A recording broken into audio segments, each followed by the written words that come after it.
The first thing we're going to be looking at in this series is the purpose of sex in the Old Testament. All right, let's see it. In the original Hebrew tradition, sex was viewed as something that was exclusively for procreation. Sex for pleasure was a sin, and if a man ejaculated outside of a woman, well, that was forbidden.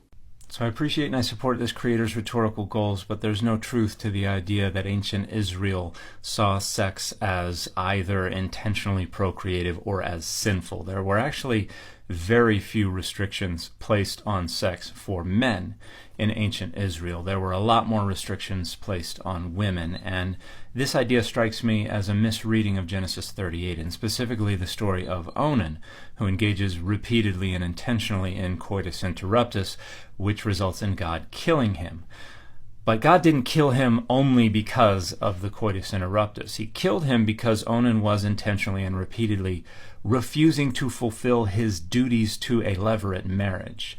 Now, a levirate marriage is when a man married a woman but then died before he was able to impregnate her. So there was no child to carry on his name into the next generation to support the widow in her old age. And so it fell on one of the brothers to marry that widow and impregnate her, so there would be a child who could carry on the brother's name and also inherit property from the living brother.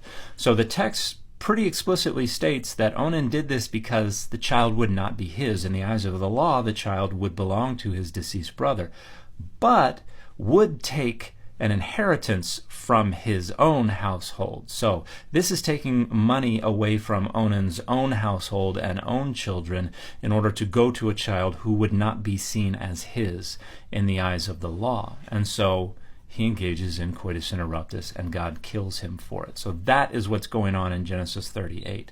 Now, the idea that sex was inappropriate when it was not for procreative purposes does arise within Greco-Roman period Judaism. That's primarily the result of adopting some Greco-Roman philosophical frameworks, primarily from Stoicism and even from Pythagoreanism. So we have some Greco-Roman period Jewish writers who talk about sex as entirely inappropriate outside of almost all entirely procreative acts. Now, this concern for procreation fades to the background within the earliest periods of Christianity because they're expecting Jesus to come back so quickly that you don't have time for pregnancy. And so this is why Paul talks about everybody staying in the circumstances in which they are when God called them. Within that worldview, sex was primarily prophylactic.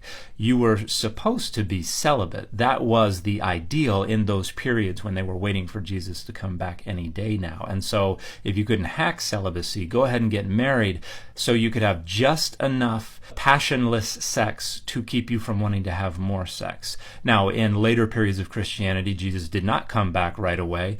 We need to have children to carry on our tradition, and so the tradition is renegotiated, and the story of Onan becomes a story about somebody who engaged in sex that was not procreative and was killed for it.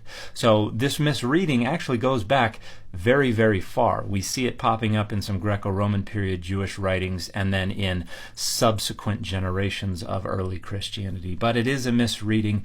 There was no concept within early Israel of sex as being sinful if it was not intentionally for the purposes of procreation.